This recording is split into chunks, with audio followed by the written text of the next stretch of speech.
الحمد لله رب العالمين يا رب. الحمد لله الذي هدانا لهذا وما كنا لنهتدي لولا أن هدانا الله. وأشهد أن لا إله إلا الله ولي الصالحين.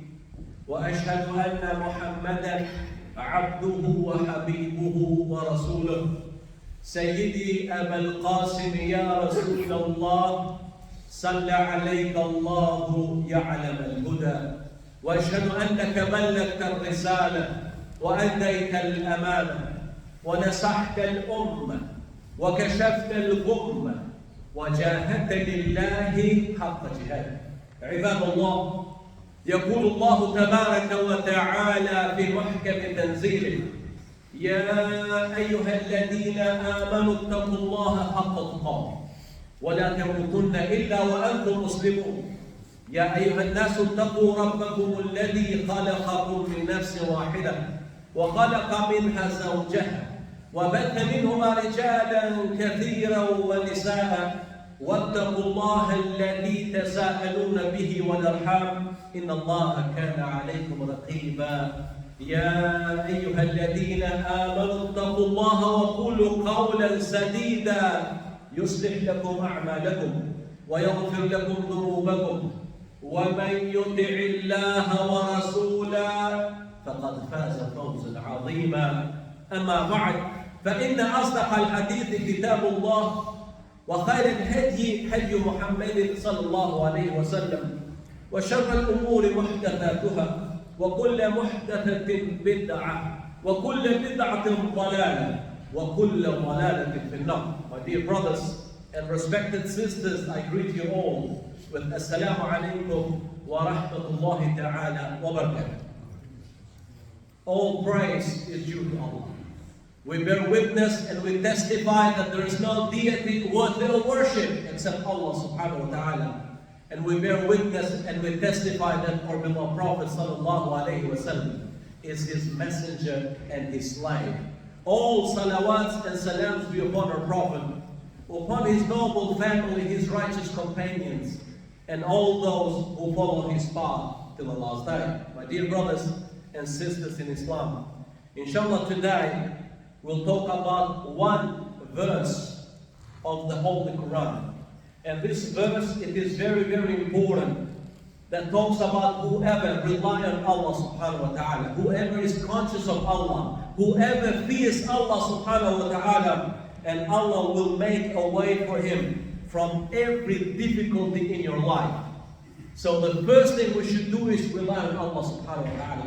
The first thing we should do is fear and be conscious of Allah subhanahu wa ta'ala, which we lack. Because when we face a difficulty in life, we leave Allah the last one. If we have any financial difficulty, we go and ask people for help, and when no one is helping us, and then we turn to Allah. That is a big mistake. Number one is to rely on Allah subhanahu wa ta'ala, that whatever is happening to us, Allah is the only one who can make a way out of that difficulty for us. And you know, Allah subhanahu wa ta'ala said, وَمَنْ يَتَّقِ اللَّهَ يَجْعَلْ لَهُ مَخْرَجًا وَيَرْزُقْهُ مِنْ حَيْثُ لَا يَحْتَسِبُ وَمَنْ يَتَوَكَّلْ عَلَى اللَّهِ فَهُوَ حَسْبُهُ. Whoever is conscious of Allah, He will make a way for him from every difficulty and provide for him from sources he could never have imagined. Whoever put their trust in Allah, then He is sufficient for them. Now, how do we understand this verse in a real life? We go back in the Quran and we just talk about the story that happened to the mother of Moses alayhi salam. This is such an amazing story that is mentioned in the Quran itself, my dear brothers and sisters. And this verse is mentioned in Surah Al-Qasas, when Allah subhanahu wa ta'ala explained what happened to the mother of Moses. But before I mention the verse, I want to tell you a little bit of the background. How did it come to that point? You know, Pharaoh, He was a mighty tyrant, a king. He considered himself to be God. And one night he saw a dream that one person, one son of Ben Israel, that they used to be slaves at that time, he is going to take the throne of him. And what he decided? To kill every single child, every single baby that is born.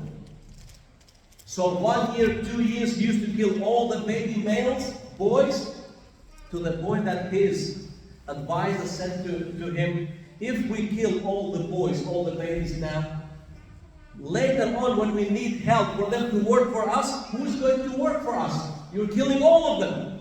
And then you know what he decided? 1 year to kill the baby boys and 1 year to leave them, not to kill them. And you know what happened? That year that he decided to kill all the baby boys, you know who was born? Musa alayhi salam. And when they heard that Musa is born, the mother of Musa gave birth to a baby boy, straight away the soldiers went to the house to kill the baby. But before they went to the house, Allah subhanahu wa ta'ala inspired the mother of Moses with these words. Allah subhanahu wa ta'ala said to the mother of Moses like this: breastfeed him, breastfead the baby boy that you just gave birth to, and then when you fear for his safety, put him in the river. A baby, to put the baby in the river, and do not be afraid, and do not grieve, for we shall return him to you and make him a messenger. Whose words are these? The words of Allah subhanahu wa ta'ala. Allah subhanahu wa ta'ala, which we'll talk about and explain these words, but I just want to mention the verse to you so you understand a little bit what happened. Pharaoh's household picked him up later to become an enemy and a source of grief for them. Now, let's go back and understand a little bit of this verse. Number one, what are the lessons that we can learn from this story? You know, when I said that Pharaoh had a dream that, you know, a baby boy is going to be born and he's going to overthrow from his throne and all that, what did Allah say to the mother of Moses? Number one, He gave two commands. Breastfeed the baby, number one, and number two, throw the baby into the river. Or these commands, do this.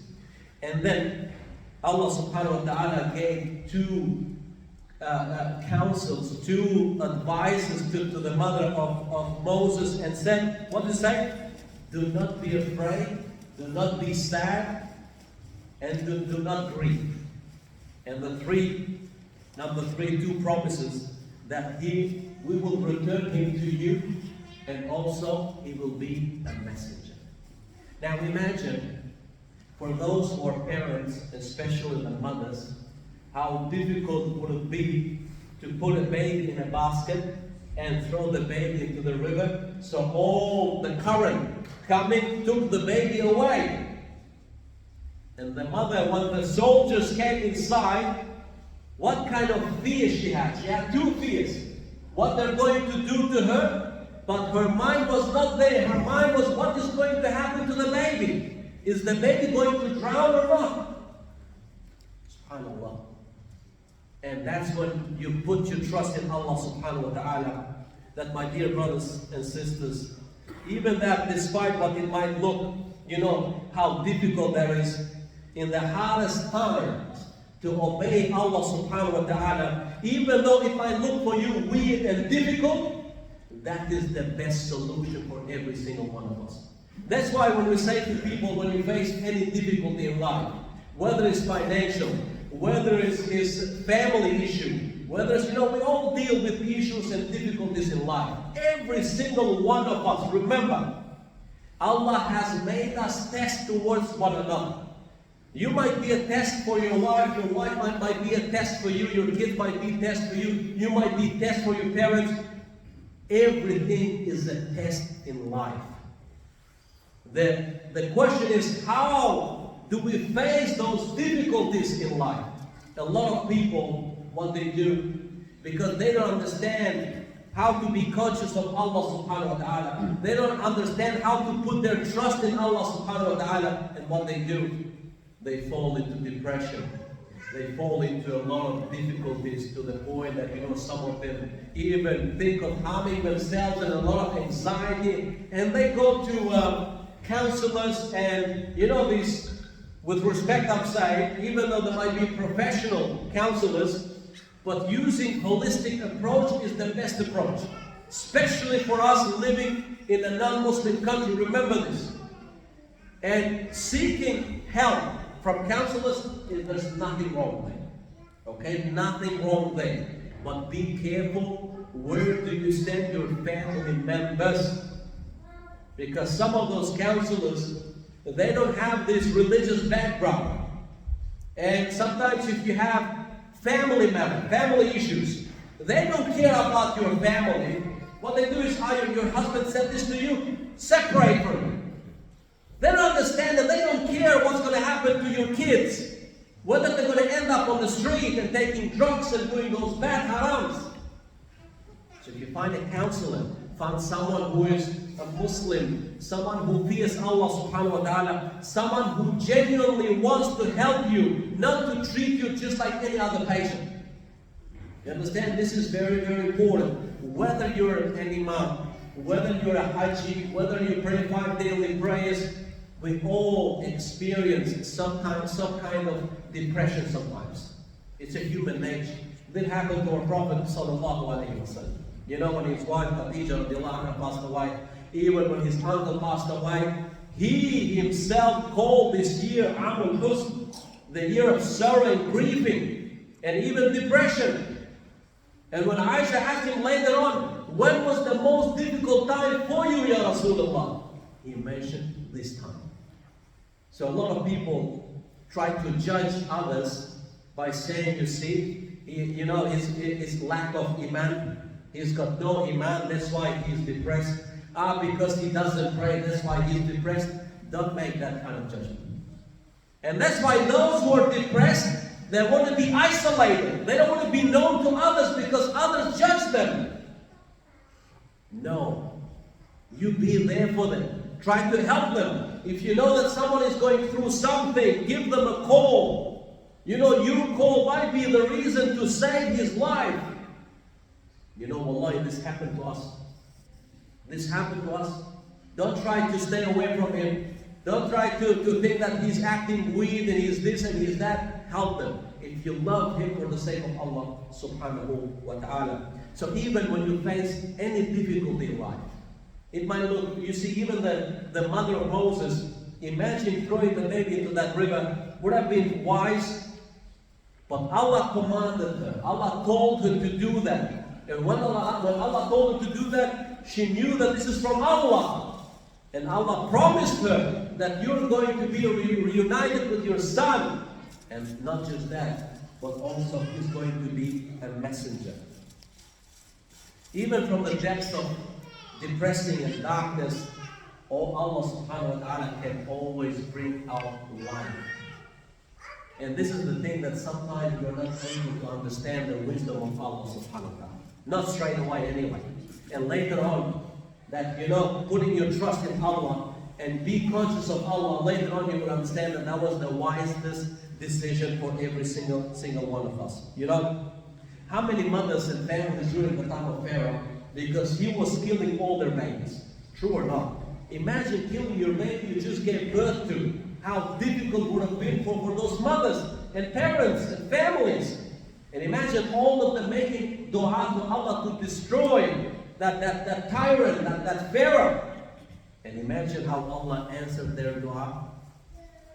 A baby to be born, and not to be born and saved, but to be raised from the same Pharaoh that he said he's going to kill all the babies. He will raise the same baby that is going to overthrow him. SubhanAllah, you see the wisdom of Allah. And what is important, my dear brothers and sisters, even though when I say rely on Allah, that does not mean that we just sit down and we say we rely on Allah. No. You know what the mother of Moses did? You know what? This is mentioned in the Quran, and it's mentioned in the Quran for a reason. So we can learn from those stories. The mother of Moses said to her daughter, Maryam, go and follow the baby. So the daughter, the sister of Musa, was following the baby, how it's going to the river. And you know where it stopped? It stopped in front of the castle of Pharaoh himself. And you know what that sister did? When Allah said we are going to reunite the mother and Musa alayhi salam, when Asya, the wife of Pharaoh, took the baby and fell in love with the baby, she said, we're going to raise this baby. And you know what happened? Musa alayhi salam did not accept the milk of any mother. But you see that backup plan?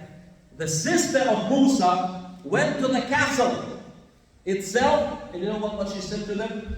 I know a mother that she might be able to help you guys. And who was the mother? The mother of Musa. They said, bring her because the baby's crying. We took the baby under our care. We want to feed him and look after him. The sister went to the mother, and not just Allah reunited the mother and the son, but they were paying her as well to look after her own son. SubhanAllah. This is the plan of Allah SubhanAllah. And this is how we should react. And this is how we should learn from the Quran. Not reading the Quran, not reading these stories because they're just there. The stories are not just there, they are there for a reason. So we can learn from these wisdoms.